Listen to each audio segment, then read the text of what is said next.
going to start this workshop off, though. Welcome, everybody. Tuesday, June 20th, 5 o'clock, 2023. Call to order, declaration of a quorum, 6 members present, 1 absent. Item C, hearing of citizens. Do we have anything? Nothing. Brings us to item D. D1, consideration and discussion regarding a proposed bond package for November 2023. Dr. Perry? Thank you, Mr. Horak. This evening, we are going to follow up from our presentation at the May workshop, where you heard from several of the students and committee members from our long-range facilities and bond planning committee regarding the overall recommendations for a November 2023 bond. This evening, Ms. Amy Drost, our CFO, Chuck Glenwinkle, our communications director, as well as Krista, one of our architects with VLK, will be providing much more detail regarding the various projects that are included in that bond proposal, as well as information regarding tax rate implications and propositions.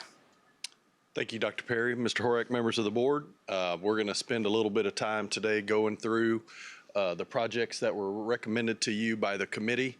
We're going to go through a little bit of background information about how this whole process got started real briefly, briefly talk about the work the committee did. Then we're going to really get into the details of the projects as well as how these bonds will be funded and the tax rate information and implications. We'll talk about legalities surrounding how we proposition these bonds. And then we'll talk about what's going forward between now and a potential November election. And then there'll be time for questions and discussion. Feel free to stop us at any time should you have a question or comment. Just a quick reminder for everyone, if you recall back in September of 2022, the board did approve a long-range facilities planning project. And then from that point all the way through February of 2023, there was a facilities condition assessment done by VLK. It was very comprehensive and looked at all of our current facilities. You guys adopted a charter and approved a committee for a long-range bond planning committee membership in March of 23. And then in April and May, that committee met 6 times to develop the recommendation that was presented to you at the last board meeting. And here's kind of where we are in that process, just visually. All that stuff that we just kind of talked about was done prior to this. And we'll talk about going forward the rest of the things on this chart right here as we get towards the end of this. But this just for scale, this kind of shows you where we are in this process. Just real quick, the committee work, they like I said, they did meet 6 times. They learned a little bit, enough about school finance to be dangerous. They got an update on our current bond projects that we have going on with the bonds that were passed in November of 2021. They received the demographer's report that you guys received at the end of last calendar year. They got the facilities needs presentation from VLK and took a tour of the facilities in the 3rd meeting. And then they got into the work of selecting the projects to be recommended to you guys over the course of the next 3 meetings. And this was their recommendation. All of these projects, which we're going to go into detail into here in a second, for a grand total of $350.862 million. And as you recall, they did recommend that the board call a bond election for November 7th, 2023. So let's get into those projects that we were talking about and talk about some details and not just numbers on a piece of paper. As you recall, safety has been a point of emphasis for the school district for quite some time. We have 4 pots of money that we are currently using to work on some safety projects: the 2021 bond, a state safety grant, a SPAC grant, and then the generous donation from the Adam Family Foundation. And those projects on the left, security vestibule upgrades, fencing replacement and additions, entry-resistant film, the SPAT grant, silent panic alert, additional traffic bollards, fire alarm replacements, and then additional and replaced security cameras. And you can see which part, these are things that have either been done or on the docket to be done. So not all of these have been completed by any means. That being said, the assessment has called for an additional $2.9 million for fencing upgrades. There's been a lot of talk about fencing. You guys have seen it in transmittal a few times, but also there's not enough in the current bond to get all that covered, as well as the remainder of the entry-resistant film, about $1 million, and then some technology-related safety needs like cell signal boosters. If you guys have ever been out to like Welborn Middle School, the cell signal out there is virtually non-existent, and it's not a good situation for those folks out there should an emergency arise. Security camera replacements and additions, and then some emergency communication replacements and upgrades. So that total is $5 million for district-wide safety and security. Then, much like we just are completed last summer and this summer over at Southwood Valley Elementary, we're doing some work at Pebble Creek Elementary with the 2021 bond, as well as Cypress Grove. This proposed project is renovations to Rock Prairie Elementary School. And really what this entails is, it says building addition, but it's closing in the atriums there that are marked in the, I don't know if you can see, but they're kind of right here in the little purple. Those are outdoor atriums. Those would be closed in and be used for instructional space. And then there'd be a comprehensive building renovation like we've done on several of our buildings that have been worn for a while. So it'll increase the functional space in the office and reroute some of the things there. It'll increase the square footage of our cafeteria, as well as a larger cooler and freezer. We'll update all those interior finishes like the flooring, carpet, LED lighting, ceiling, paint, casework, all those things that we do in a comprehensive renovation at one of our schools. One of the other things that is important to note about this project are the site improvements. And as you guys know, when you go there now, the student drop off and pickup is based off of Welsh, and it gets real trafficky over there. This would change the queuing for student drop off and pickup up to where this green area is up here.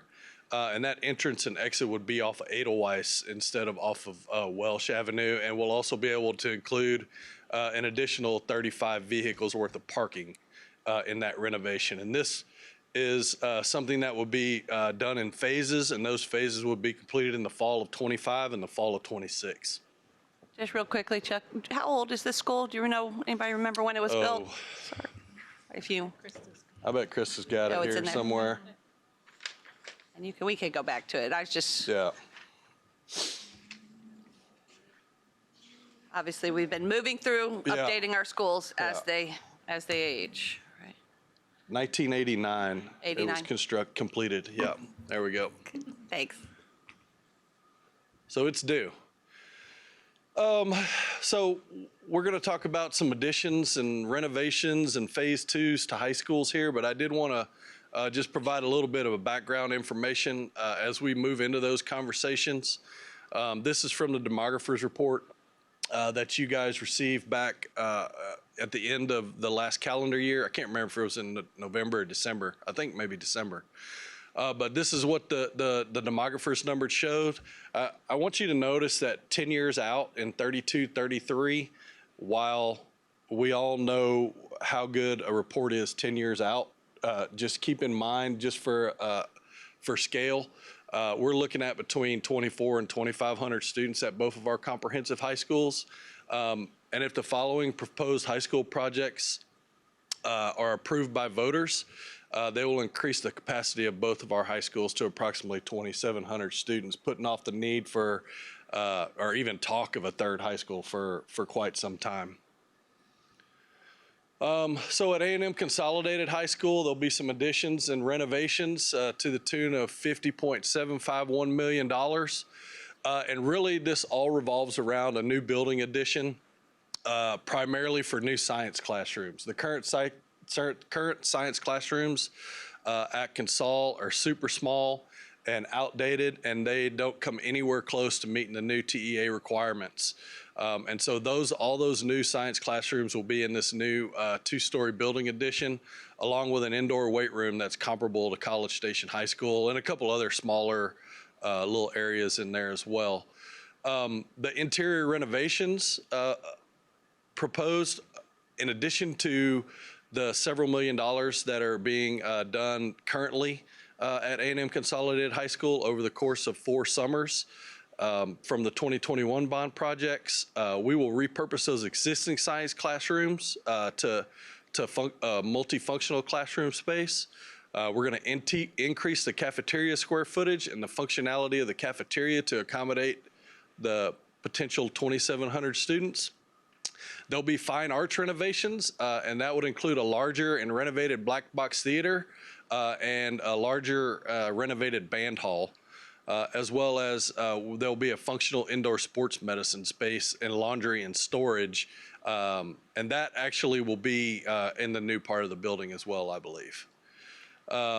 Site improvements, obviously, right there where that proposed new part of the building is right there off of Welsh, where the bus drive-through and pickup is.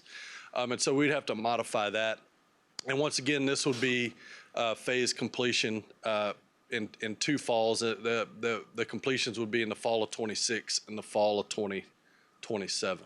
So for those fine arts renovations, it says larger and renovated. Are we just borrowing space from other areas that are not utilized well? That's correct. Yes, essentially, Here you go. essentially we're taking over some of the square footage and reallocating it. Okay. So there's some space that we're able to give to CTE when we redistribute these new science labs Okay. in the proposed addition. And so with that, we're able to use some of that space that was once CTE and expand over. So we're still using that same location of fine arts. We're not moving fine arts and we're not adding on to the building, but we're just expanding and relocating. So we want to make sure that when we do this, we're not taking away anything. You know, Right. we're only improving upon the campus. Okay, thanks. Can I ask a question also just about the science? Wasn't there some work being done in this current bond for the science labs? And so are we going to fix these and then add new ones, or how is that going to? Yeah, so we're doing Work. some updates in the science through the conversations as we were working through the design process. We did analyze that and looking at how much we could do within those funds. And I believe the consensus came to be that it made more sense to do it right rather than trying to just adapt and make them a little bit larger when we still wouldn't be meeting the TEA requirements. We would really just be gaining a little bit of square footage when we really needed a lot of square footage, to put it plainly. So there were, when we went on our tour, there are some renovations that are going to be done to the current science labs, but there are things like fixing things that don't work in there that should be working. And so they're not big wholesale renovations in those classrooms. But then those will not be science labs? That's correct. Those will be repurposed. Okay.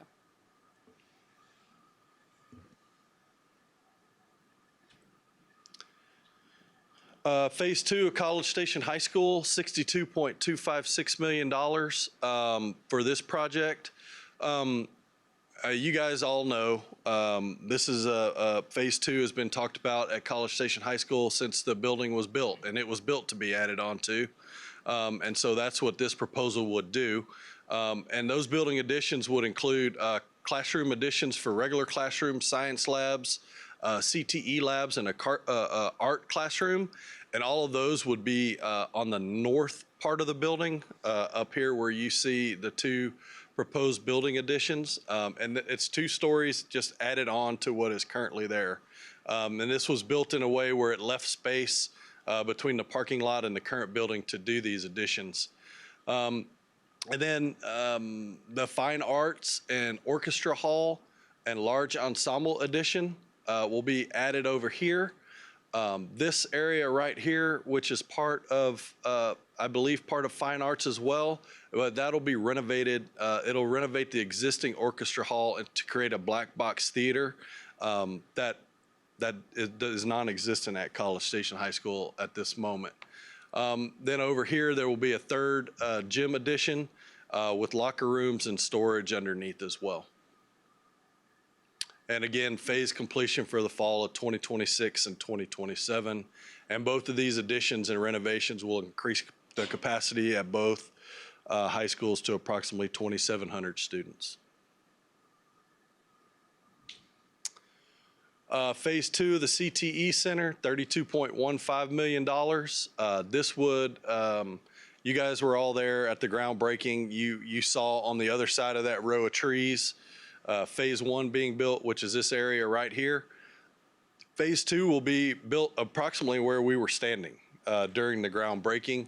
And what that'll be, it'll be CTE classrooms that'll help us expand our programs like vet medicine, food science, and then there'll be 2 flexible classrooms that can be used for any sort of class. There'll be a show arena in there designed as a multi-purpose space. And when I say a multi-purpose space, I believe it's a concrete floor. And so it can be used for lots of different activities. This plan calls for an extension of Phase 1 to add additional pens for cattle, goats, and pigs, additional parking and lighting, and we're looking at a project completion in the winter of 2025.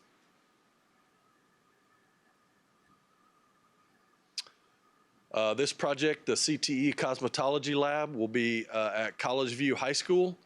And what this will do, it will create a cosmetology lab. And so we currently do not offer cosmetology.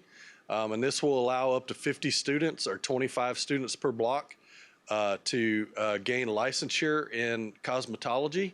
And everything in there will be designed to meet the Texas Department of Licensing and regulations so they can get that licensure in cosmetology. And a project completion of that will be in fall of 2025. Middle school stadiums, $13.16 million. And this includes projects at all 3 of our middle school stadiums. Currently, the seating capacity at all 3 are between 400 and 450, and this proposition would increase that capacity to 900. It will convert all the playing surfaces to artificial turf, and will add LED lighting, replace the old lighting with LED lighting. At AMCMS, additionally, we'll rebuild the restroom and concessions facilities. If you look down here, this is the restroom facility. I'm sorry, that's at College Station Middle School. But we'll rebuild the restroom and concessions facilities at AMCMS. And at College Station Middle School, we obviously would do that as well. This building is there. It's not functional. And we would also resurface the track there. And at Welborn Middle School, we would have to add additional restrooms and concessions per code by increasing the stadium and resurface the track. Was that little building built before 1989? That little building, goes by many names, and it is probably the biggest wart that our school district has. For the turf, and I don't expect you to have the answer right now, but I assume there's cost savings as opposed to the maintenance of real grass. Is that factored into the? It's not factored in, no, sir. But we will have some savings. There will be maintenance savings for sure. And when you say that for Welborn, the per code, is that strictly just to meet a capacity for the bathroom? Right. So you have to add additional restrooms. If you add additional, okay. Increase the capacity, yes, ma'am.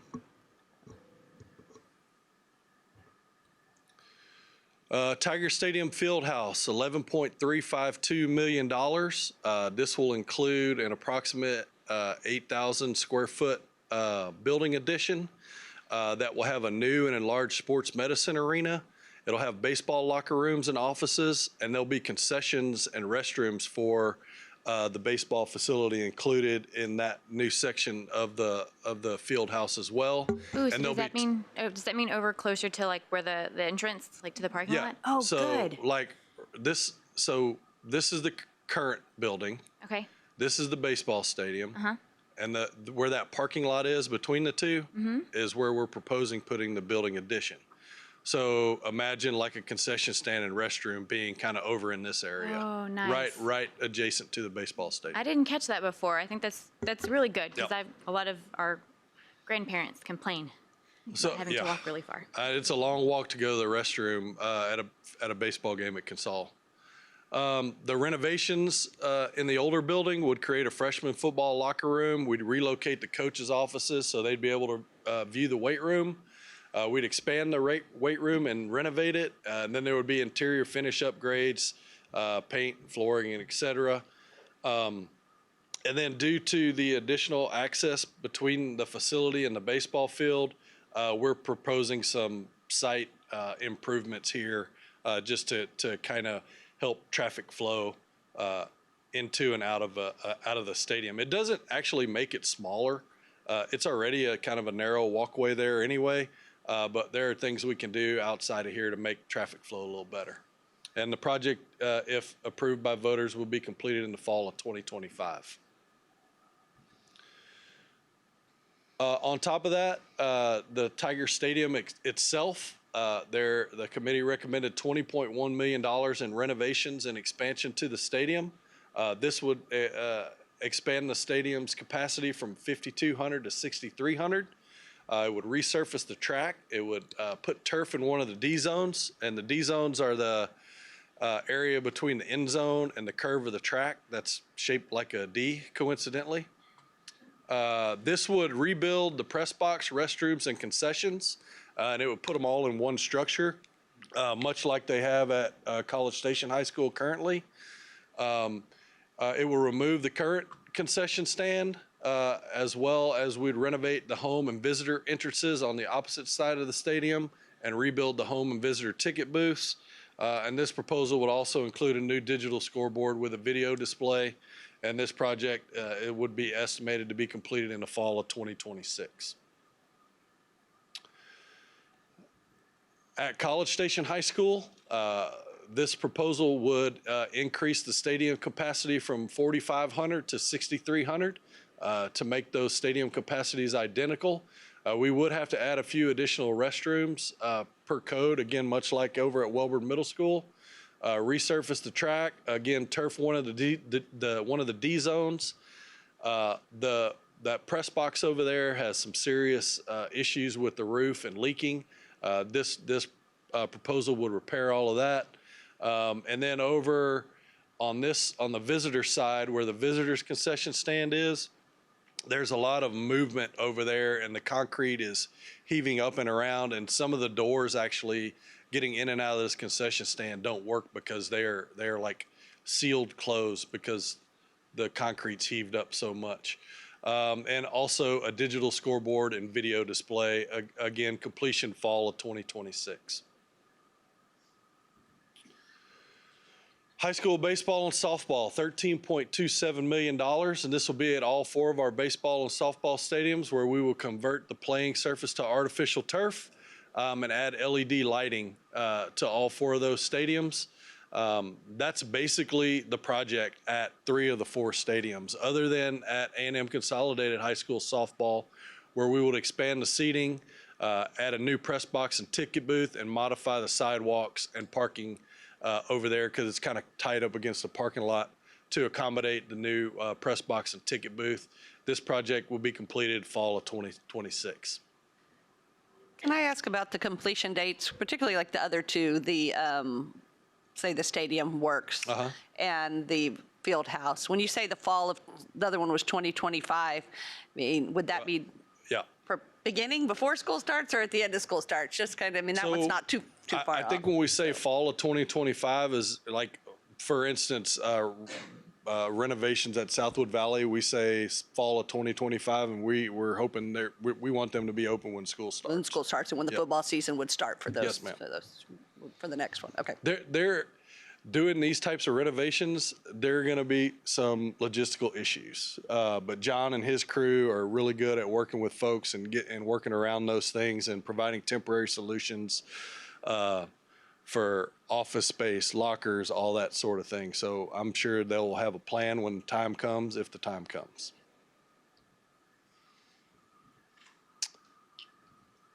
Oh, where are we? Here we go. Okay, central office. The committee recommended $31.111 million. I'll just tell you what is in this proposal. You guys were there. There were a couple options floating around during the committee, but this is the one they selected. This one does minimal work over here at our current building. And that would be to construct a canopy over the walkway between the two buildings here.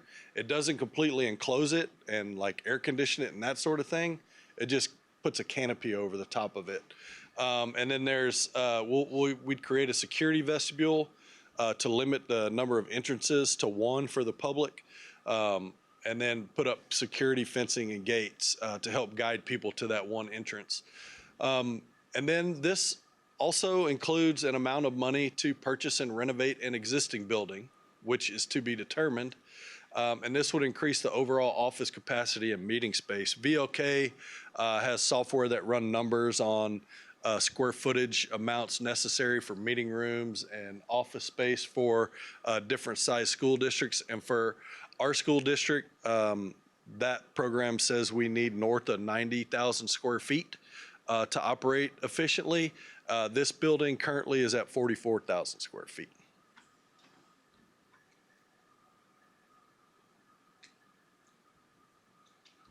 So if y'all think of places to be looking for sale signs for big buildings around town.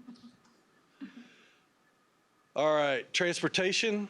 Committee recommended $11.245 million for transportation. This includes 64 buses, transportation center parking lot expansion, and then the addition and mostly a creation of a white fleet to include 2 Fine Arts tractor trailer trucks. We have those, but they are getting up close to, I want to say they were up to close to 1 million miles on each of them. And they're starting to not be as reliable as they need to be, hauling instruments to and from competitions and games.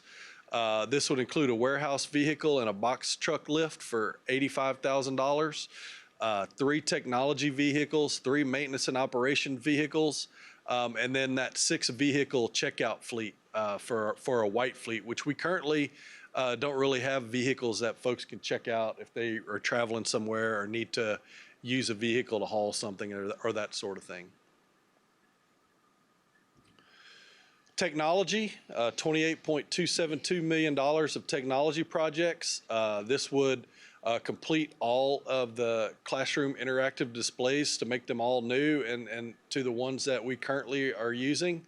It would include audio upgrades at our campuses, and when I say audio upgrades, I'm talking about like PA systems and systems in the cafeterias and cafetoriums, technology infrastructure upgrades to include network and server capacity, resiliency, and cybersecurity, and then teacher and student devices, which basically this would give us the ability to purchase at least have one set of laptops for each one of our core classrooms.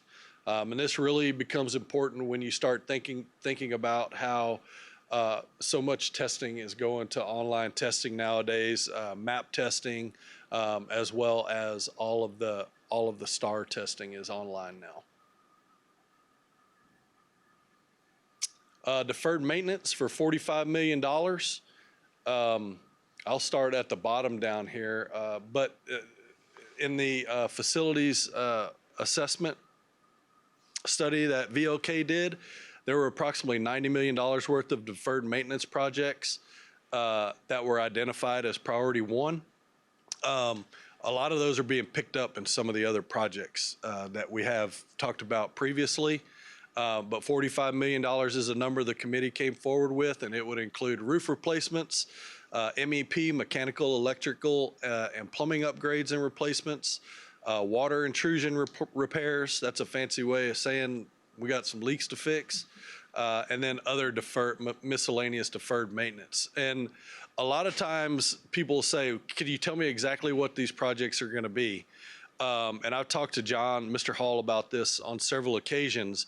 And while there are certainly some that we can point to and say, these are the ones we need to get to first, as time goes on, some of the projects that may be further down the list become more of a priority, and this money gets put towards those. So it's really hard to say these are exactly what projects are going to be done other than the ones that are right there at the top of the list, because you just never know 3 years from now which project is going to creep to the top as being the most important. There's $5 million. We didn't get much with that. A square foot, maybe. $5 million included for land acquisition, put forward by the committee. Just to refresh your memory, the district currently has 2 pieces of property that don't have anything on it. We used to have 3, but we're building a CTE center on one now, happily. Sylvester Road, which is right east of where Business 6 and State Highway 6 split, is approximately 41 acres. And then on Arrington Road is a little over 101 acres just north of the Indian Lake subdivision and south of the Nantucket subdivision. That's all the projects. Now we can talk about how Amy's going to pay for them. So that's a lot of money. Here, Like let's you do said. this. Move this closer. So how would we pay for it? If you as a board approve these projects to move forward, and we are fortunate enough that our taxpayers approve this for College Station and our students.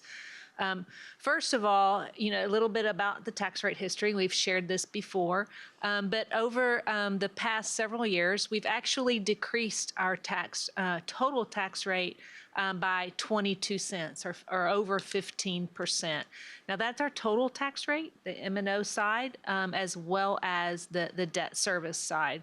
So you can see that even on the debt service side, that has also decreased from 35.8 cents back in 17-18 to what it has been for the past 3 years at 26.3 cents. So when they say we never decrease our tax rate, we can point to this page and say, yes, we have decreased that rate. But looking at this chart, this is our total outstanding debt and when the payments, principal and interest, are coming due. So you can see in 8/15/28, you see a pretty substantial decline in our total debt service payments that will have to be made. Then you come down to 2036, another substantial decline until, way out in 2043. So College Station ISD is set up very well for bringing in new debt and having the ability to make those principal and interest payments in the future without a substantial increase to our tax rate that we have now, that 26.3 cents. So a lot of hard work and thought has gone into this over the past, and we structured the last bonds that we had. So when the committee reviewed this, we were going with estimates that our financial advisors provided, and this is what they were given. So I wanted to share the same things. First of all, at that time, there was a lot of talk in the legislative session about property tax reform. And there was discussions about limiting the property value growth each year for all properties, not just homesteads. So we used 7% because there was talk of a 5% max growth, and then of course you have new properties that come in. So we use 7, 5, and then 3 for our percentages when we were looking at the impact on this bond would have on the tax rate and its future growth. And then we use 3 and 1, and it tapers off after that, which is normal. We assumed a 25-year term max, so after 25 years these bonds would be paid off, 99% collection rate. And then multiple issuances over 4 years. So we wouldn't want to sell $350 million and just sit on that money and have to pay interest on it. So we would sell, and that's how we also manage that tax rate, probably over 4 different sales based on the projects and when we would need the money. And then looking at the interest rates, 4.65, 4.9, and 5.5, depending on when we're selling it. So those are kind of the factors that they used whenever we were developing what the impact would be on our tax rate. So we now have better information. Some things have changed. So it doesn't look like property tax reform is going to happen as quickly as we would like. There still may be some changes to that says we wouldn't know until November, and the appraisal districts and tax office would have to implement those, but we're not sure. But based on the preliminary values that we got, 15%, if we do not have any additional legislation, is very realistic for us. So I had the financial advisors, go back and look at 15% and then 5%. Because if that legislation happens, it could be for 2024 instead of 2023. And then the same thing thereafter. The other thing that's changed in red is interest rates have gone up slightly. So she also ran with a little bit higher interest rate. So everything else remained the same except those two, so that I could see what changes that might have caused. So this was the capacity, and it's circled in red there. We did a little differently this time because it is all based on estimates. And none of this, we can guarantee every one of those variables, something will change in it. So instead, we looked at variables. And so that scenario 2 is what we could probably fit in with the recommendations that our bond committee made. So what we're looking at is about a 2-cent increase in our tax rate compared to what we have currently, our 26.3. But that's still less than the $1.22 total that was. Yes, Prior to 20. yes, and it doesn't take into account, we, on the M&O side with current legislation, with property value growth, will be mandated to decrease that rate as well, but we're only looking at the debt service side. So the reason I circle that is even with the 15%, it really doesn't change the impact on our tax rate very much. So you might ask why. The biggest thing is that these bonds, the first time you would make a payment, it would be in for the 2024 values. And remember, I said 15% for 2023, but still 5 for 2024 because we're can pretty much expect some sort of property tax reform coming out of this. So that year is the same growth.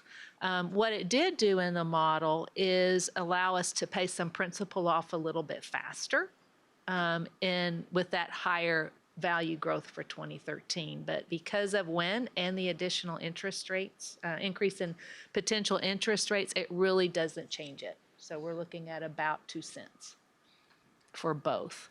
And here, so both assumptions, again, as a reminder, about the same tax rate, and those are the reasons why. So one would think it would decline. I initially thought we're going to decline from that 2 cents, but it did not.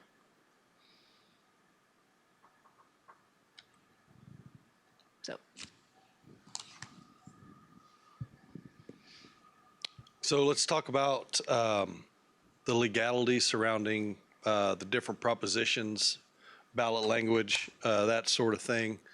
As you recall, in 2019, there were some new election laws that were passed. One of those required that phrase, "This is a property tax increase," to be included on every proposition on the bond ballot or on a TRE. It also requires that certain projects be listed separately as a separate proposition, and those are called out there, those 6 categories: stadiums with seating capacity of for more than 1,000 spectators, natatorium, recreational facility other than gym, playground, or play area, performing arts facility, teacher housing, which for the first time, I've been here almost 15 years now, and I saw teacher housing on some bonds back in May for some areas in West Texas. Then technology other than security equipment or infrastructure, basically technology devices have to be on their own proposition. So going by those definitions and working with our bond counsel, these are the projects that do not need to be on a separate proposition. So these are the projects that could be on the general proposition. And those projects total $284.975 million. It includes safety and security, Rock Prairie renovations, the renovations at A&M Consolidated High School and College Station High School Phase 2, Phase 2 of the CTE Center, the cosmetology labs, the middle school stadium, central office, transportation, the technology infrastructure. So if you remember, technology was $28 million total. This is all the things that are basically screwed to the wall and behind the wall, the infrastructure of the technology. And then deferred maintenance, and the land acquisition. All of those things can be included in the general proposition. Projects that must be on separate propositions, those related to stadiums with seating capacity of more than 1,000 spectators would be the Tiger Stadium Fieldhouse, the Tiger Stadium renovations and expansion, Cougar Stadium renovations and expansion for a total of $38.472 million. And then again, those technology devices, that would need to be on a separate proposition at $14.145 million. And then high school baseball and softball, because it is a recreational facility other than a gym, playground, or play area, for $13.27 million. Questions, comments regarding? Those are separate from the stadiums because stadium is only football, soccer? Why is So you're talking about like the baseball and softball? baseball and softball are not over 1,000 spectators. So, and they are considered recreational facilities that aren't a gym, playground, or play area. So it still has to be So they have separate than the that's general. correct. Cool. So Thank you. basically, gym, playgrounds, play areas, recreational facilities have to be their own proposition. Within that, if that gym, playground, play area, recreational facility has a capacity of more than 1,000 people, it must be pulled out from that separately. And then the stadiums could be one bond, correct? They could all be included as one, yes.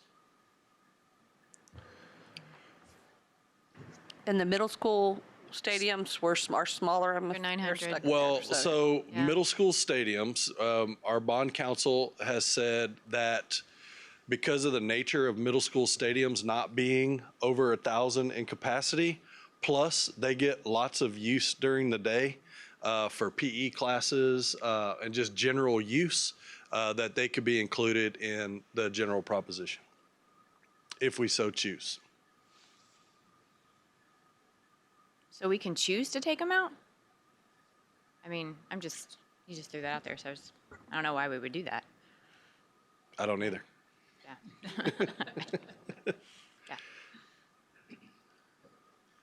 Yeah. So here's kind of what they would look like. These are just listed in order, biggest to smallest. So general proposition, $284.975 million.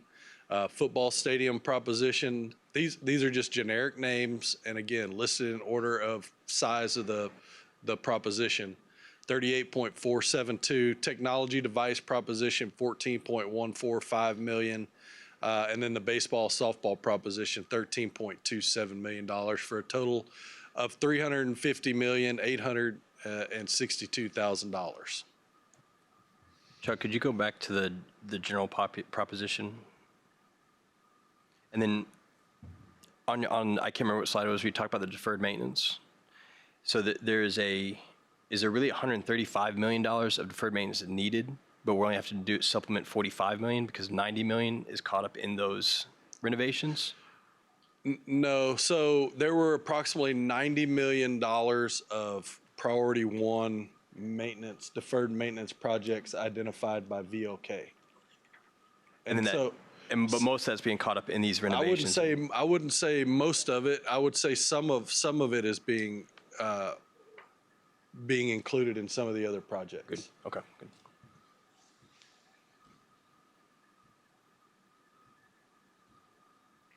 So what's next? So I guess we'll be looking at some point in our discussion this evening on what additional information you guys might need that we can bring to you in July, what discussions you want to have. And then from there, we'll determine what we do in the August workshop and meeting. Just remember that the deadline to call the election, should you decide to do so, is August 21st, 2023. Then we'll have a comprehensive communication plan put together, and like we do each time we do a bond or have an election, and get this information out to the community. Early voting begins in late October, and election day is November 7th. Questions, comments? And our board meeting on there is before that August, what date is it? It is. It's before Right that before it. deadline. Okay, just We can double check on the memo, but I'm pretty sure it is. You're adopting we're those about to tonight, vote on so it. yeah. It's 45 minutes of good stuff right there. I know. Any questions? If you guys think us, something you'd like for us to bring to the July workshop, please let us know. Or we can just have an item on the agenda potentially and talk about what we saw this evening after you've had a month to digest it. I'm not sure what my question is here, but I'll just go ahead and throw out that the one thing that makes me a little uncomfortable actually is for some reason, is this building. And it's because I feel like when you put those numbers out there for capacity, that we do need so much more capacity, that just, does it make sense to actually have a bigger building instead of continuing to do something to this one? So I'm just saying that's what I'm thinking, right? And, and I don't know if those discussions were had or evaluated, They were. and part of the other piece of that too is we would be splitting up the central office activity. So, how would that work? So that's the one that's kind of, I have some It's a hard questions on. question to answer because it's hard to determine what, if we were to purchase a new building and renovate it, what the square footage of that new building would be, what the location of it would be, what's already there inside that building, and how could we renovate it to meet our needs the best. And so, I'll say there are lots of school districts that have different functional offices in different locations. And so the bottom line is this school district needs more office space and more meeting room space. And how we accomplish that is up for debate, but we've put quite a bit of money into this building already. And so that's kind of where the committee fell, and they had lots of conversations about it.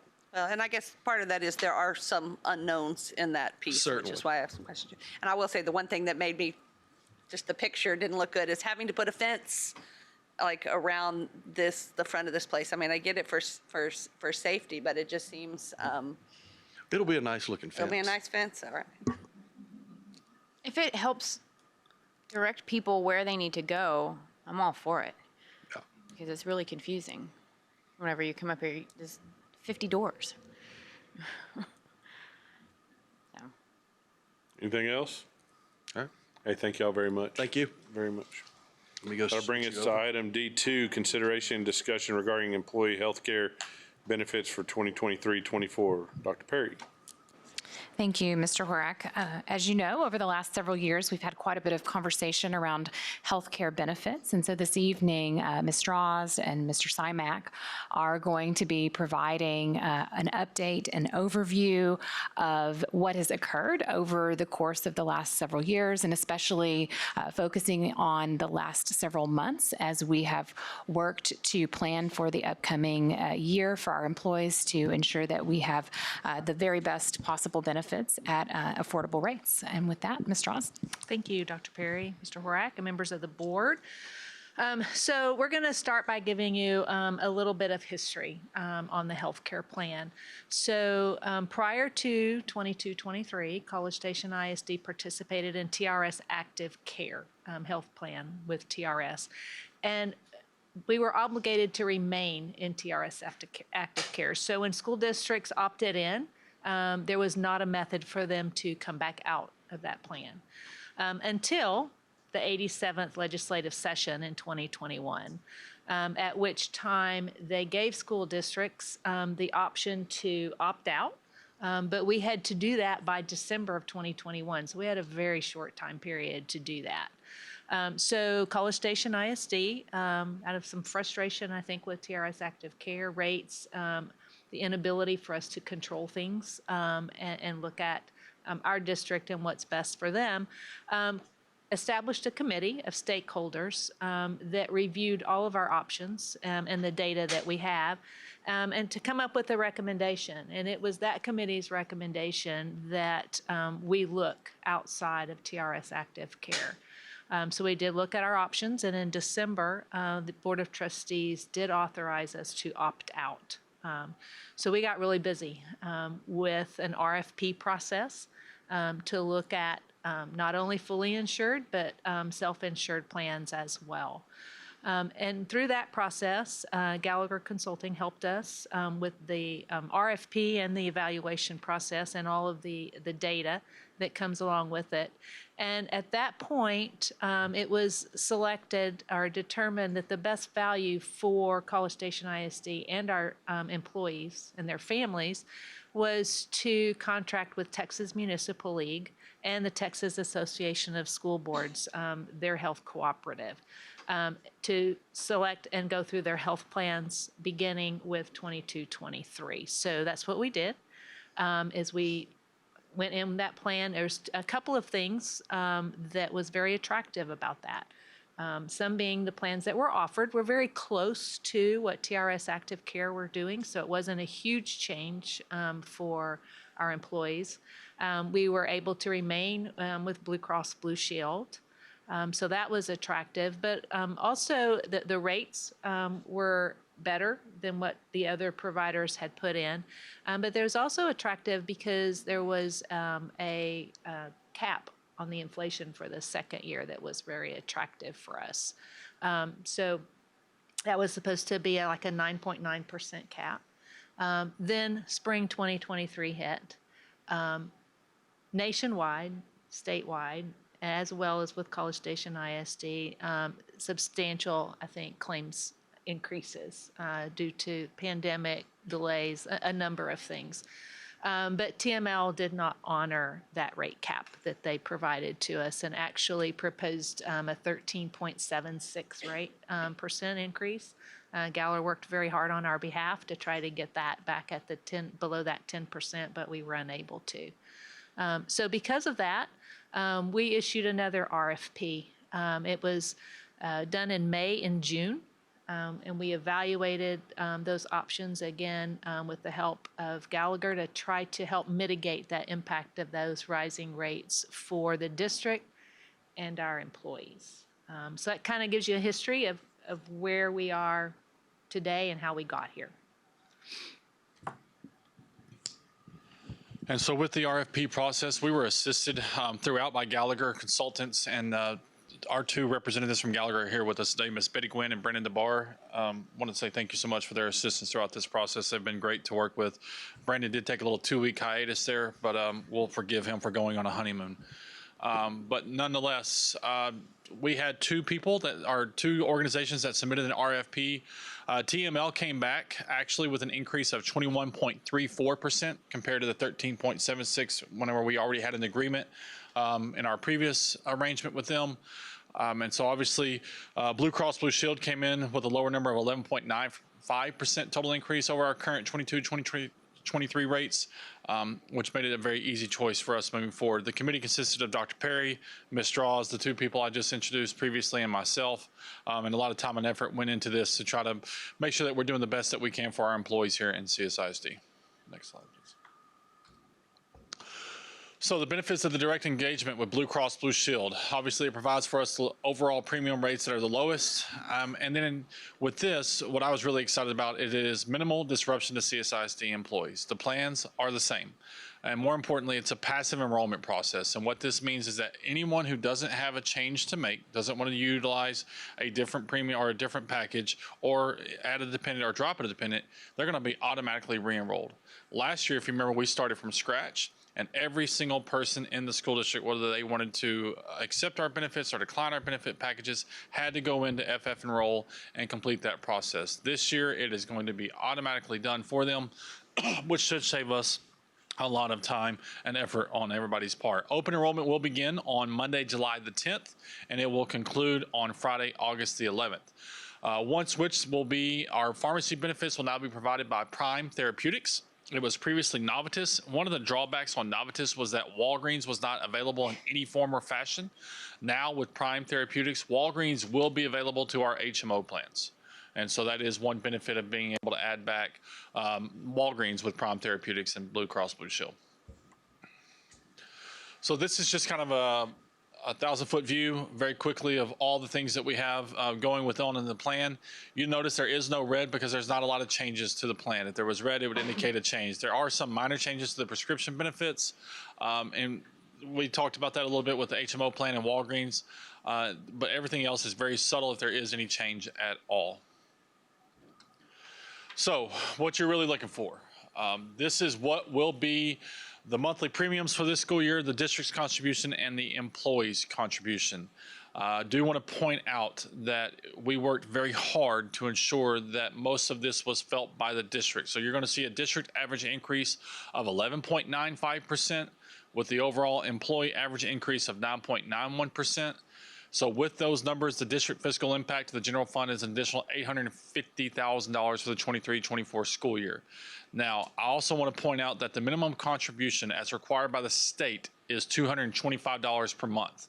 You will see there that the district is far exceeding the $225 per month because we are trying to make sure that most of this is felt by us as a school district and not by our employees. Oh, a little extra. One more.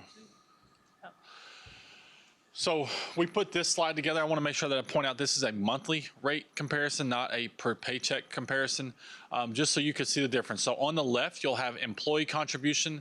On the right is the district contribution. So you'll see there in the coverage, those are our plans for this year versus our plans last year with the 22-23. The difference for the employee on the employee only there at the top for the copay $1,500 would be $9.15. We have worked really hard across the board to try to mitigate the cost effects to our employees. We've been able to do that in most places. In some places, employee and family, they just feel it a little bit more. And it's just one of those things. But you'll also see on the right, the district contribution is generally greater on most every case, with the exception of a few, of what we are contributing in the difference to try to help offset the costs of our employees.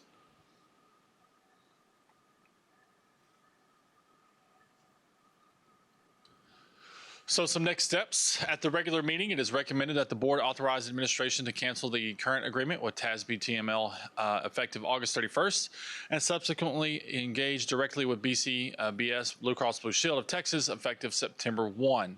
I'll remind you again, our open enrollment will start Monday, July 10th for our employees. All this plan information, we've already started building it into our website. It will be shared all throughout this week with flyers and email blasts to all of our campuses and all of our employees within the district. Our enrollment platform does not change. It will still remain with FF Enroll. We've already been in contact and communication with them in anticipation that this were to be approved tonight. Our employees, again, do not have to re-enroll. If they're not changing plans or they're not adding or dropping a dependent, they do not have to re-enroll. And First Financial will provide orientation appointments through July, and beginning Monday, August 7th, First Financial will be available for walk-in appointments. This is no different than what we have done in years past. We will continue with this moving forward, and these new health plans will be effective on the September 1st, 2020 day of 2023. Discussion and questions. With the rate increase, there's nothing we can do. There's no penalty. It's just you kind of have to take it. Is that what happens from TML? With TML? Yeah, the TML TASB. So we said not to go over 10%, and they came back with 13.6%. Right. We tried very hard, and Gallagher did too, to try to get them to honor that and their 10% or 9.9, and they wouldn't. So we were either going to have to accept that 13.7% or go out for proposal and see if we could mitigate some of that, and we were able to. So we tried everything short of legal fees, and I'm not sure it would have saved us a whole lot that way. I guess I'm just asking if the agreement was not to increase it more than 10%. Initially, yes. Okay. That was in our agreement. And they came back and said, we don't care. Right. Got it. We shared that same question. Yes. And like Ms. Strauss said, Gallagher advocated on our behalf. We also worked very closely with several other districts that were in very similar situations around the state. It was evident, especially after completing the RFP, when they came back with over 21% increase, that they were not interested in continuing business with us. Yeah. When- if- And really, market increases are ranging anywhere from 5% to 25%. So like I said, it's not just College Station ISD that's experiencing this. When you're looking at those monthly increases, are these mostly folks who are being paid 12 months, or There is. do you divide it by 12 or 9 or whatever? Right. So there's, of course, our 10-month instructional staff, but they are paid over 12. The only employee group that we have that is not paid over our 12 months is our child nutrition office.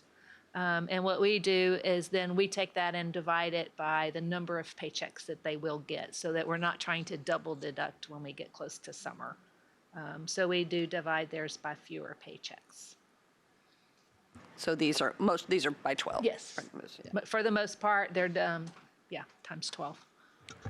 No, Mr. Sarmack, I appreciate y'all's being on the ball, catching that 13%, then negotiating something a little bit better, and especially paying attention to the re-enrollment, because I know that's always frustrating when you have every year have to do something new, and especially when it's beyond our control. Yeah, I think it's important that our employees look at all the plans that we're offering, because there is, especially for when they're covering dependents, some fairly substantial increases, but some of their other plans may not be going up as much. So I think we really need to encourage our employees to look at the plan that they are on and what other options that they might have. Some of our employees, it's a very rich plan with only a $1,500 deductible, but so we're going to encourage them to look at those options for themselves as well. And there's time and people available to answer questions. Yes, yes. For anyone who They'll has be over the questions. phone, but they'll also be here in person. Okay. Yeah, thank you for being so thorough. I mean, I've already gotten a couple calls about this. So, and I said, hey, watch the meeting tonight. Yeah. Because there's going to be a lot of information. So thanks for being so thorough and talking about the history and why we changed and why the increase. I really appreciate that, for all the transparency. Thanks. Anything else? Thank y'all very much. Appreciate you. That'll bring us to item D3, consideration and discussion regarding the 2023-24 budget. Dr. Perry. Thank you, Mr. Horak. Ms. Strauss is going to hang out with us for one more item to provide some additional You ever information. going to leave that Kind seat? of like regular agenda. She is here for the duration this evening. So she will be providing an update on budget as we continue to watch things evolve in Austin and learn more about where we are at this point. Okay, so we'll jump right in. As usual, I'm going to start with some update on our current year, 22-23, because that is our baseline for enrollment as well as expenditures. So we want to make sure how we're going to finish up this year. Look at enrollment and our projections again. Then we'll dive into 23-24 property values, just to kind of bring that back to the forefront, although it hasn't changed. Our revenue and expenditure estimates, and then talk a little bit about compensation. But our enrollment, we're able to finalize 22-23. So our enrollment, which was snapshot, 14,489, has not changed. But our average daily attendance, we now have data for the entire year. Average daily attendance that we will be funded on is based on 13,344. So we had a 2.57% increase in average daily attendance with a 2.15% in enrollment. So that means that our attendance did improve. We are going in the right direction after the pandemic. So we're very proud of that accomplishment. So looking at the 22-23 revenues and expenditures, so there's one thing that I did add into this. So we have a current amendment, which is everything through May. But we have one more amendment that I went ahead and put in with estimated actuals, and that is the teacher incentive allotment of $1.7 million. So we will recognize that revenue in the general fund this year, and in August pay it out. So it's not changing the bottom line. It's an additional revenue and expenditures, which is why you see a pretty big increase from our amended budget and our actuals. This is the budget with the TRE, not what you originally adopted in August, because I want to reflect that, because that's our starting tax rate. So a couple of things here is our enrollment did not materialize the way we had hoped when we originally adopted the budget, but some things occurred during the year, some one-time revenues. Interest earnings fortunately did go up, although that means interest expenses are going up on our debt side as well. So interest earnings, some one-time revenues, some things like that did help us recoup some of that we were losing because of enrollment. Then expenditures, I think is going to come in at about 140.1 million with recapture. And then we have those extraordinary items. So we finished up the roofs from the hailstorm last year.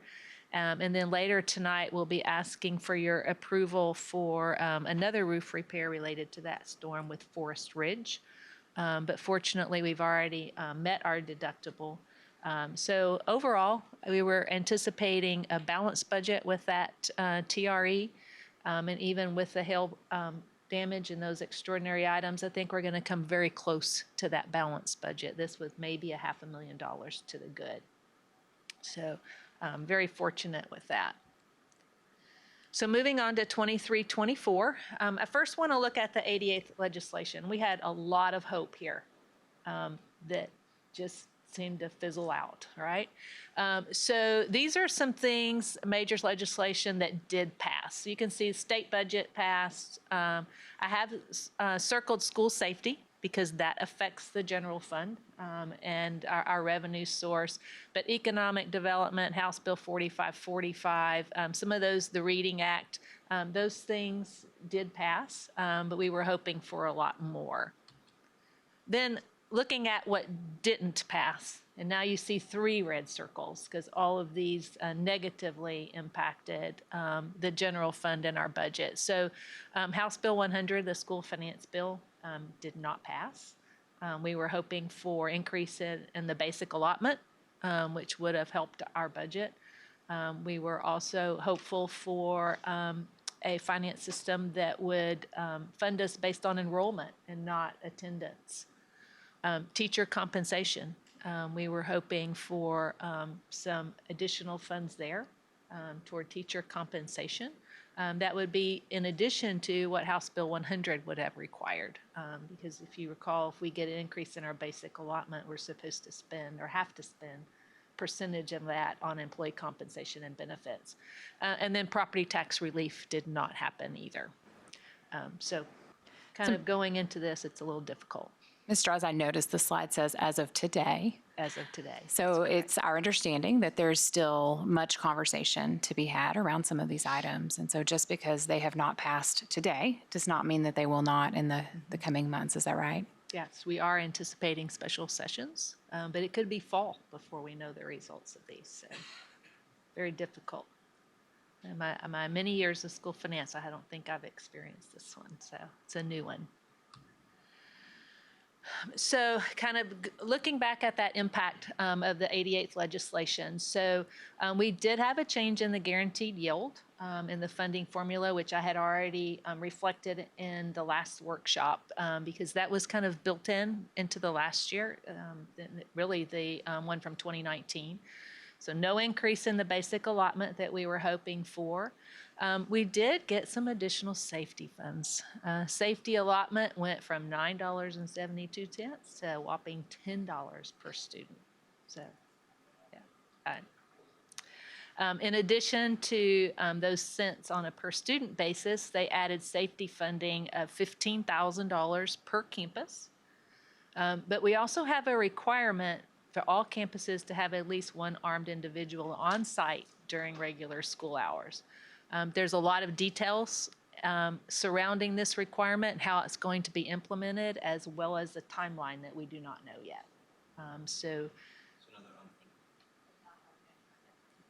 And just to be clear, when you're saying yay for our extra 28 cents, I'm that was being, yes, it was very sarcastic. And yeah, so I noticed that the specific details surrounding this requirement and budget impact is unknown, but there's nothing about funding it.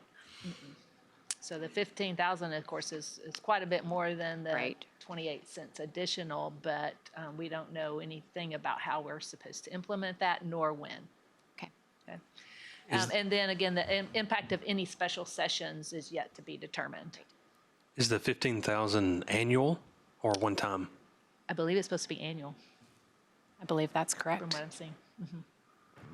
How much does it cost for an armed individual during school hours? Well, it depends on what we do.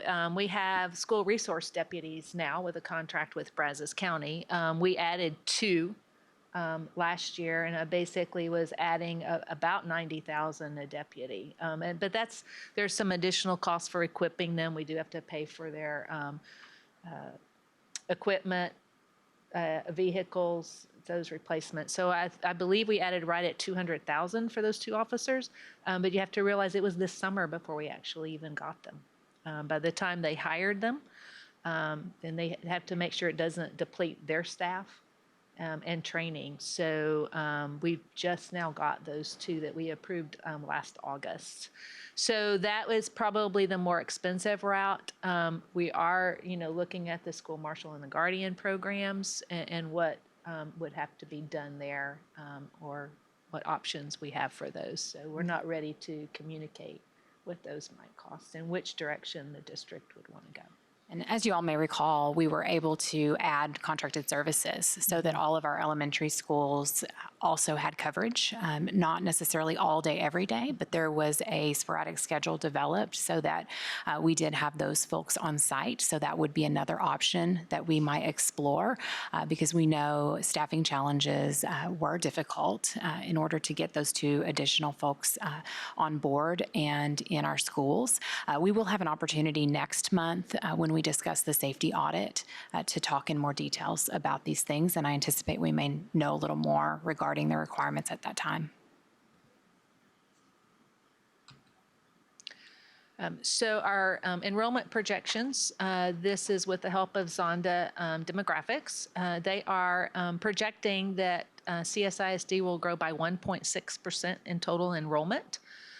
So looking at that, I'm projecting our enrollment. I base it off of Snapshot.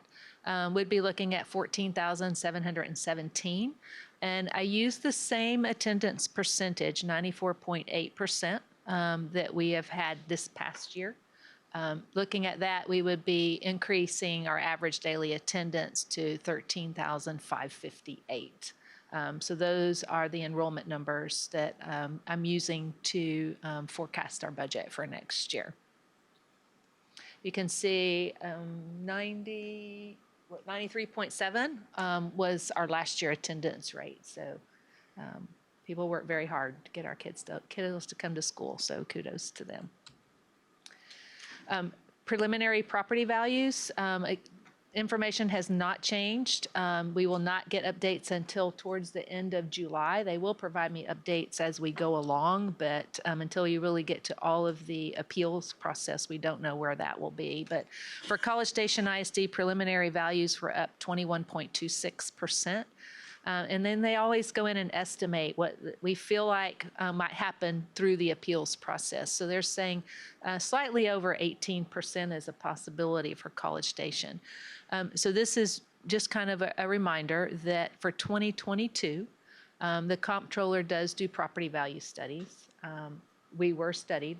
The Brazos County Appraisal District was with all of their entities.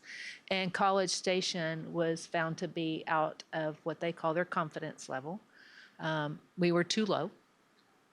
So because of that, we have no penalty for the year that we just are finishing up right now, but we will be studied for the next 2 years. If we do not come within that confidence level, both of those 2 years, we will get what they call state values, and there is a financial penalty that kind of goes in with that. Because we would get the higher state value, which means lower state revenue, but we'll be collecting property taxes at what actually was billed to our taxpayers. So that's some of that reason for 21%. Is that they had to really look at properties hard. A lot of it was multifamily, the apartment complexes, and those is where we were out. So for everybody filing their appeals, the state thinks that our property values are too low. Yes. I just want to make sure the Eagle or KPTX get that. Yeah. Yes. So the pool that the comptroller will use next year will be different than the one they use this year, of course. They do, I'm not sure exactly how it goes about, but they do take a sample of Right. those, and then we'll look at them. So there's an appeal process, but we were not able to find enough errors in their pool that they selected. I'll give you an example. So what they'll do is they'll look at some apartment complexes and then they'll establish some norms for the rest of them. And sometimes they might pull too many brand new apartment complexes and establish those norms for the older ones as well. And so those are very easy to identify. That said, look, you can't assess that same type of norm to these other ones, but we were not able to. The appraisal district was not able to find enough to come up with a difference. So.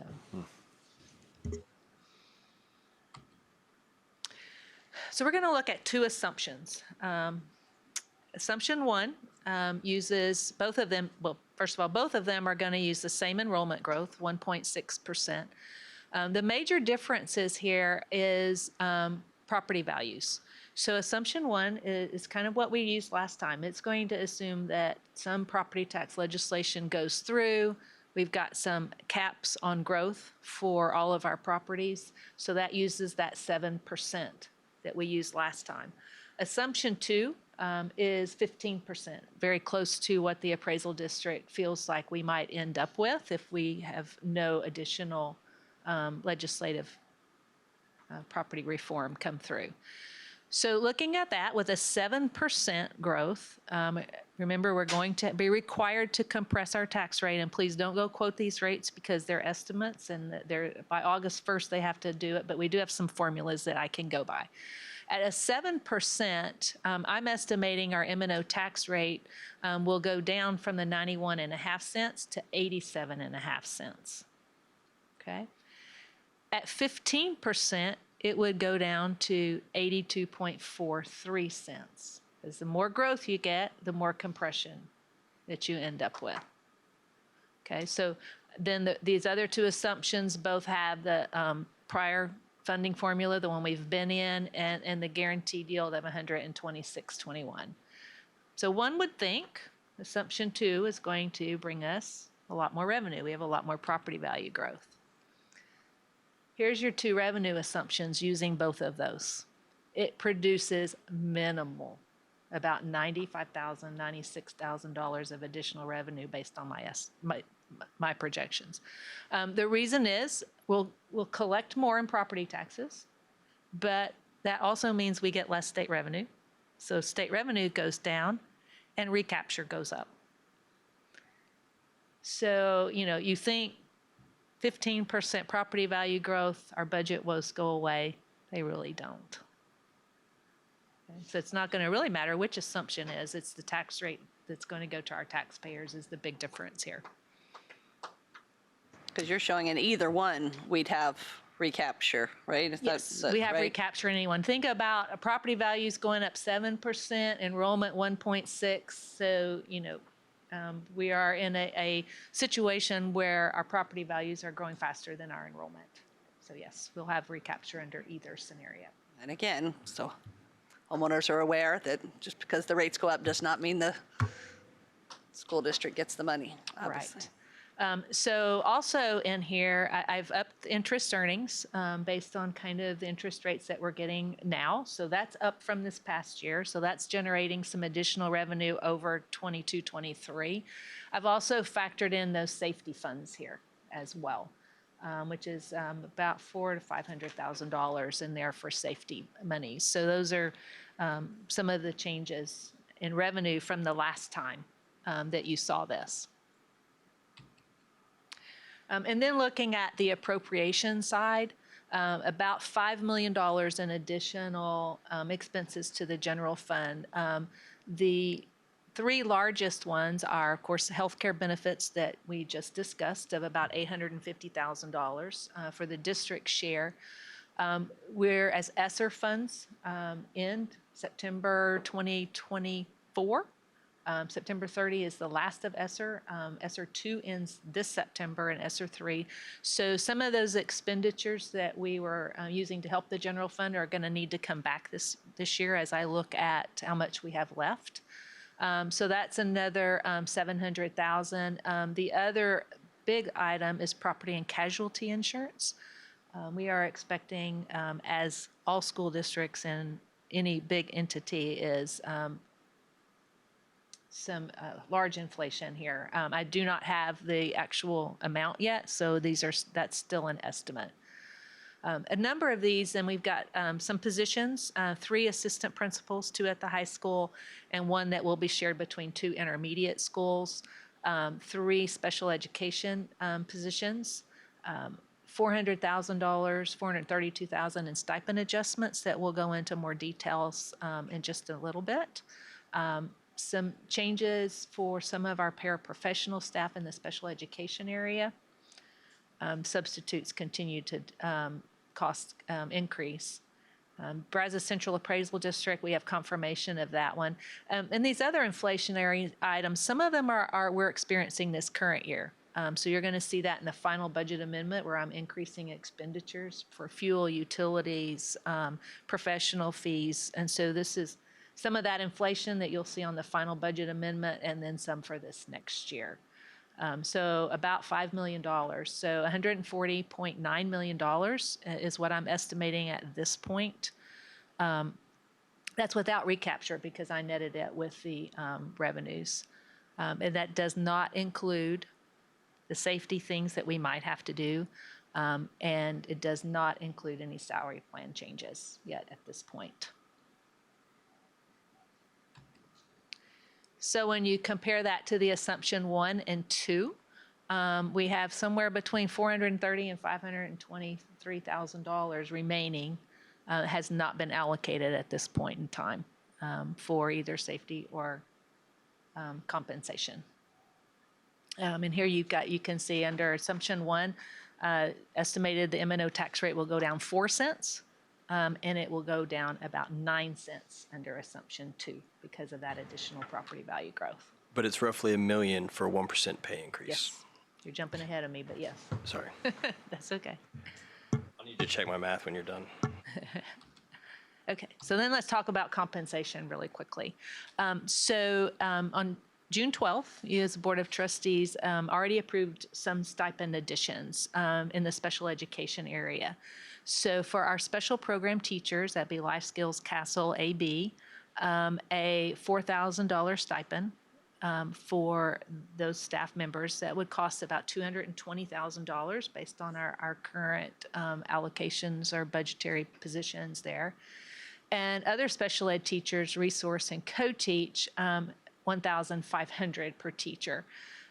For $112,500. So the estimated impact to the general fund is $332,500 for those stipends that were approved on the 12th.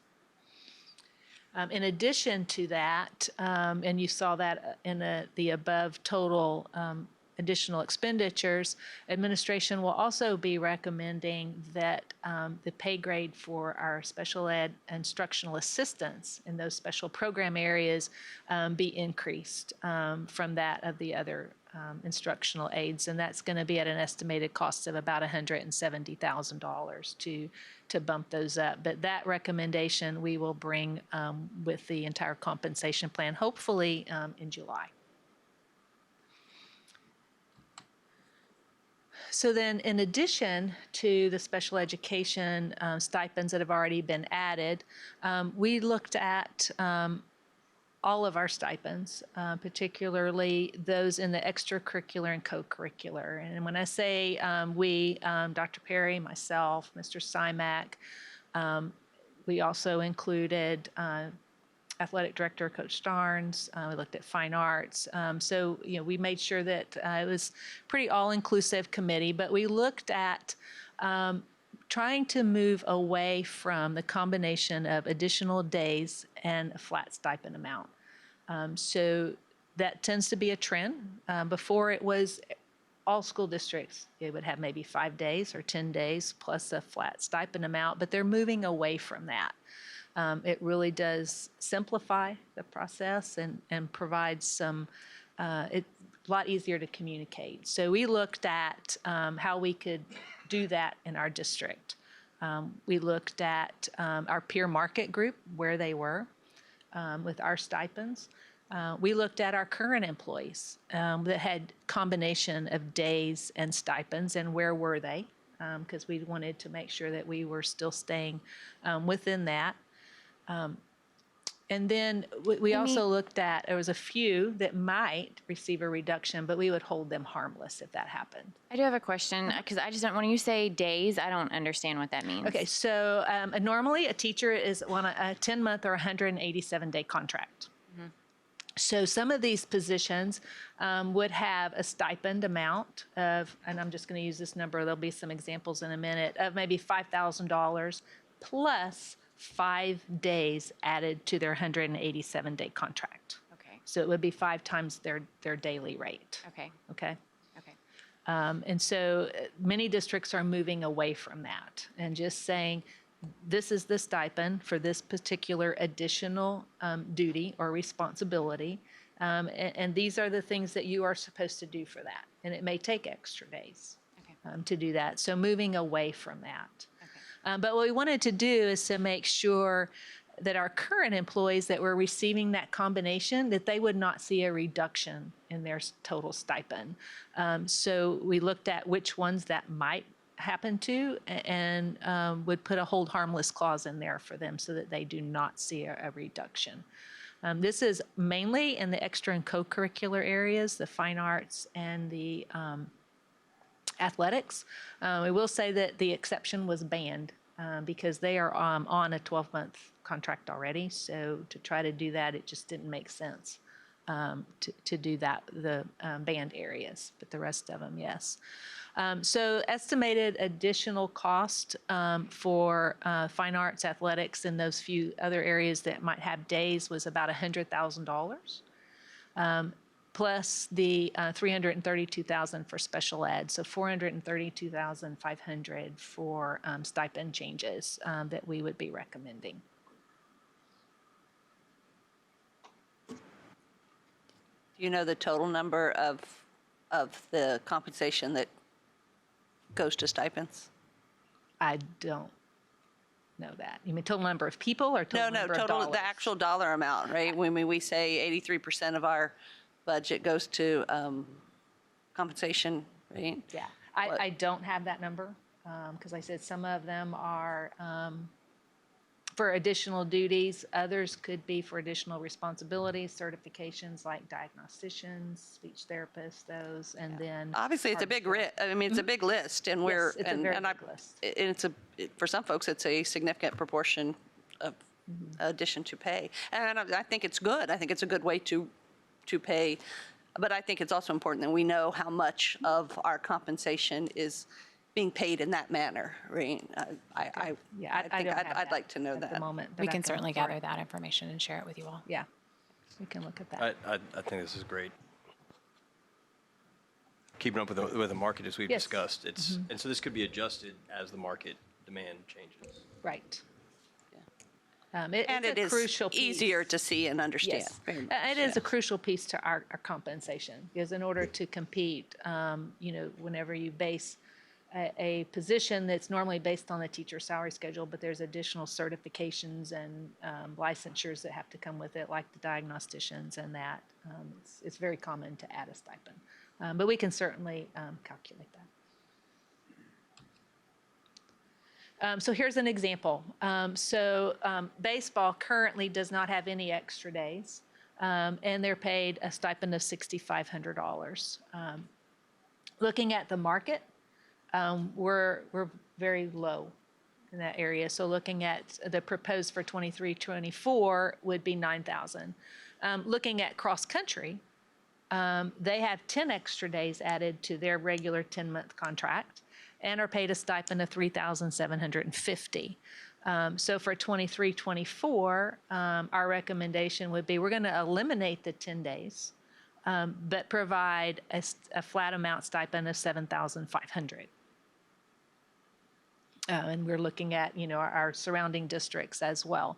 So you can see softball and wrestling also currently do not have extra days, but our choir and dance do. And these are just a few examples so that you can see the impact that it would take. And we are individually calculating those who do have combinations of days and stipend to ensure that they would not receive a decrease and would hold them harmless. Looking at the overall schedule, I assume there's some kind of correlation about the number of students in the activity and the stipend. Boy, I'm not sure about numbers of students. I I know just it imagine has there's- to be responsibilities, market, Okay. how much time it takes with that particular sport or event. So it's not just a single thing, it's Nope. looking at good thing. I'm just not sure about the number of students, if they're factored into there or not. Yeah, but that's what I was going to ask too, is so it's more on the time that these people are putting in extra. More time, because usually with an increased number of students, you have increased number of coaches to help monitor those. So I'm not sure how much that weighs into the individual stipend as much as how many positions there are stipended in the way of assistance. So looking now at total compensation, so with the legislative session that just closed without any required changes to teacher or general salary increases, it's likely that special session will be called to impact our funding and the requirements thereof to spend on salary and or benefits. But right now, without any additional funding, most, if not all, of our salary increases is going to come from fund balance. So we would be looking at proposing a budget to you all if we do salary increases where expenditures exceed revenue. It won't be the first time, but that's what it's looking like. But because of that legislation, it's just making it, we really just need to postpone. Sometimes we try to bring this compensation to you in June, but legislation and not knowing when a special session, I say when because I'm really anticipating it. So we really feel like the total compensation package needs to wait until July.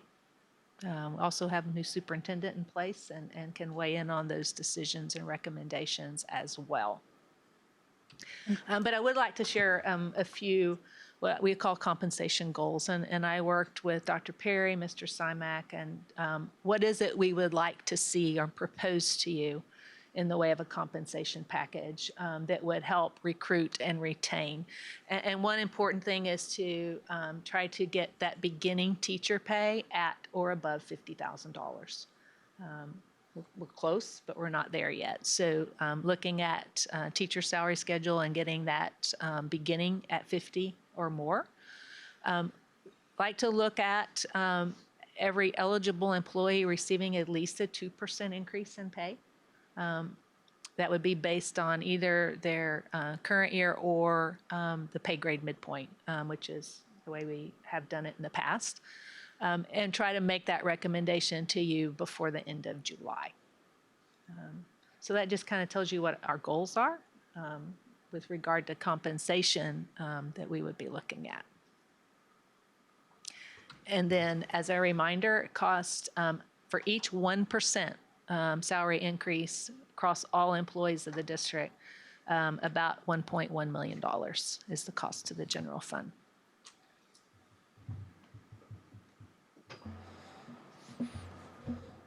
So we passed the tier, and thank you to the voters for supporting that on the premise that our teachers deserve to be compensated for performance. And then Austin decides, no.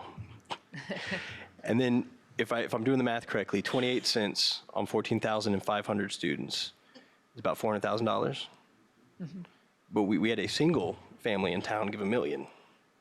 So the state thinks our student safety is worth $400,000, and we have a member of the community that gave $1 million. I just want to point that out for the record.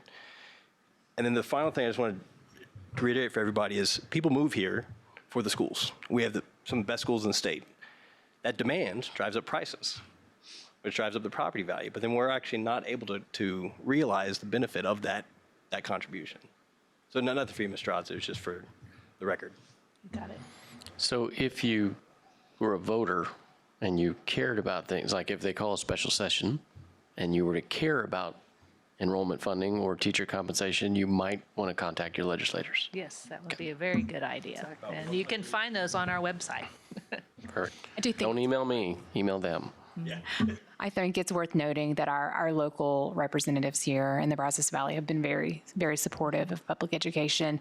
And when this session began, there was $4 billion set aside for additional public school funding. At this point, $0 have been added to teacher compensation statewide, but we are hopeful that this is not done, and we have every reason to believe that there will be continued special sessions. We don't know exactly what that would look like, but we're continuing to monitor that very closely, and we'll bring you our best estimate next month. So one other thing before we, other questions, is a tentative budget timeline. So right now we're at June 20. We've got a July 18th board meeting of which we can bring you some more information. Hopefully we'll be able to bring you a compensation package and what that impact might be on the general fund. July 25th would be our certified values, and then TEA has until August 1st to give us information on our maximum compressed tax rate. So couple those dates along with the requirement that we have to advertise in the local printed newspaper at least 10 days before you can adopt or have the public hearing and adopt your tax rate and a budget. That August 15th might not be obtainable because our newspaper has gone to only publishing twice a week, and I've looked at those dates. It might be a little tight. So if that's the case, then we also have the bond that we're talking about. We may have to ask you to have 2 meetings in the month of August and push that public hearing and the budget and tax rate adoption a week later. But I'm going to try not to. We'll see how it all falls. It has to be the printed one. Yes, I think if it's a certain number of times, we could avoid that and just be the website, but twice a week, we're still with that printed requirement. So just preparing you for that. Okay, other questions, comments? I've got the question for the stipends. I'll make sure I try to get that for you. And thanks for all this work. Obviously, it's so frustrating to be doing this with so much uncertainty from the legislature right now. And we really are going to, like you said, really coming up to the wire on it. And I'm glad you're hopeful for the second special session. I hope they release some of those funds. I certainly do. I'm also glad to see that we ended up with stating the goal that we do want to give our teachers some raises, right? I mean, I know the numbers you proposed don't leave any really room in there. So somehow I think we need to make that happen. Hopefully, again, hopefully the legislature will come through with it. One legislative question. I know one other thing they talked about was being able, and I don't know where this ended up, allowing us to go back to the voters for more, another penny again, or. So one of those was the ability to, like you all did one time before, we did the 1 penny without going to the voters, but that would be for those that have not adopted the 8 cents that we have already done. So that would not be available to College Station, the automatic 1 penny, even if it had passed. There is additional cents that we could still ask our voters for, but it comes with some big recapture tickets, which is why we did not exceed that last time. So nothing changed from when we did the ATRE last time. Just wanted to make sure. Not. Anything else? Nope. Here's some good news to finish this off. I need some good news. Yeah. Oh, I thought you were going to give me some good news. The Eagle distributes 3 days a week. Oh, 3 days a week. Tuesday, Thursday, Saturday. Okay. I 3 did days a confirm that. week. I needed some good news. Okay. So I just wanted to double check I'll it see if myself. that can fit into our schedule. You're welcome, Alex. 3 days. All right, if there's no questions, we appreciate it. Thank you, Ms. Draws. Sure. That'll bring us to item D4, receive a report on academic progress associated with the HB3 board goals. Dr. Perry. Right. Thank you, Mr. Horak. As you all probably recall, we spent a substantial amount of time this school year learning about all of the specific requirements of HB3 and board goals and progress monitoring. And Dr. Stormy Hickman worked diligently to help us revise those goals and provide a recommended schedule for review. And so this evening, Dr. Hickman is with us to provide our end-of-year MAP growth report. All right, good evening. So as Dr. Perry stated, this report is being provided to you as a result of the board's House Bill 3 goals. I'd like to let you know, first off, that our plan initially had been to share with you both the end-of-year MAP growth data and the STAR data, because that is what is required from our House Bill 3 goals. However, I'm sure you're aware we will not be receiving that STAR data until early in the fall semester. So today we're simply going to be talking about the MAP growth data from the end of the school year. And the state mandates STAR and we pay for MAP, right? True story. Okay. Okay. So I do want to remind you that under House Bill 3, we have goals for both, we're required to have goals for our third grade reading and math progress. And we do have growth progress measures, which we have chosen to use MAP for. However, I always want to be able to tie this back to our strategic plan. While those House Bill 3 goals are something that are mandated for us, it is a good practice for us to review our data and share that publicly and also with the board. You will note, once again, that we will share data with you beyond just the required third grade data that is mandated to us by House Bill 3. This slide is just a quick update about MAP. You have all become quite familiar with MAP over the last few years, but as a reminder, it is a nationally normed achievement assessment, and the specific data that we look at most closely with this report is the MET growth expectation, and that is established from the achievement scores. So where you see the blue arrow there is what we're going to talk about tonight, which is the percentage of our students who met growth at the end of year in 2021-22, excuse me, compared with the end of the 22-23 school year end of year data. So we're going to start with K4 reading. Oh, I'm going to back it up here. So there's a couple of things I want you to note on this slide. First of all, whenever MAP creates their MET growth norms, our expectation is that that 50% of students will meet growth. That's how they create that measure. And so we've included just this thin little red line there, which is approximately at about 50%. What you're looking at here in the blue is the students from 21-22, that end of year data. And in the green, we have our end of year data for 22-23. This is for reading kindergarten through fourth grade. So I'll give you just a second to process that. You'll see we are pretty consistent with last year. We are higher in most areas, not any significant decreases, while there are a few that have decreased slightly from last year. Up in the top corner here, you might remember that our growth progress measure is that our percent of third grade students who meet the growth measure in reading would increase from 53 to 60%. That is a goal set over a 5-year period. And what I've circled here for you is where we are currently, which is an increase from 53 to 59% over the course of the last year. So that particular progress measure, we've made considerable progress already. This slide is the same data, reading end of year MAP growth, but for grades 5 through 8. And so if you compare our blue to our green bars on the graph, you can see we either maintained or stayed the same in each of those grade levels. And then just in summary, whenever we as a curriculum team and as our campuses are reviewing MAP data, we look at it in much greater detail than what we're presenting here to you tonight. And so just these are some of our reflections as we have reviewed that data. So 7 of 9 of our grade levels had the same or higher growth than last year. That's a big celebration. And our 5th grade students actually showed more growth in every single student group whenever we looked at that disaggregated data. So that was really great to see.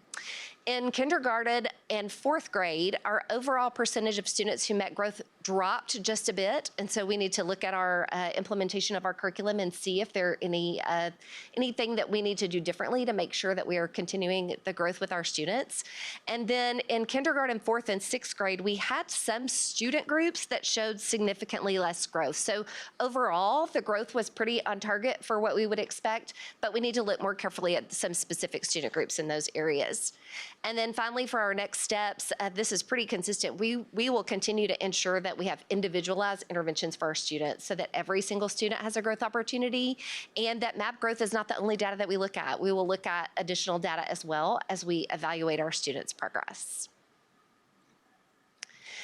This moves us into our math growth data. And so you'll see the comparison again between our blue and our green bars here, along with that 50% line that's approximately placed on there. One of the interesting things that I'm certain that you've heard about this year is the implementation of new math resources in our elementary schools. We began implementing Eureka Math this past year.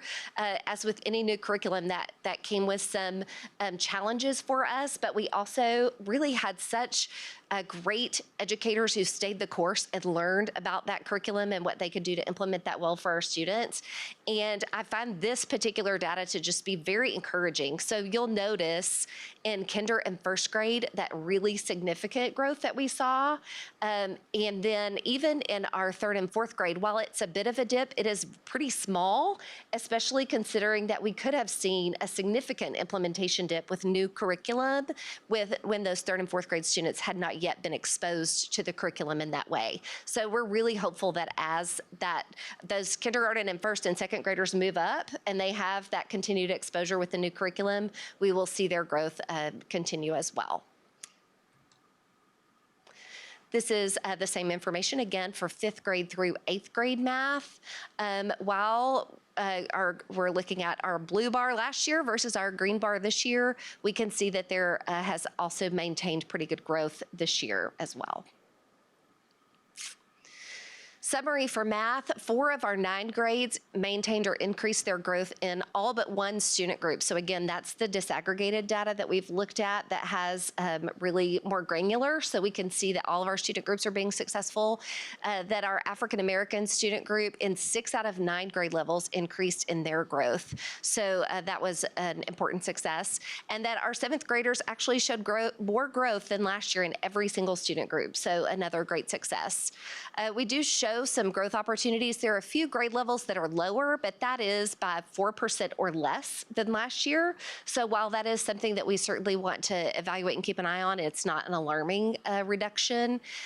Our 6th grade is really the one where we saw less growth than we had last year. So we really need to take a look at what may have caused that decrease with our 6th graders.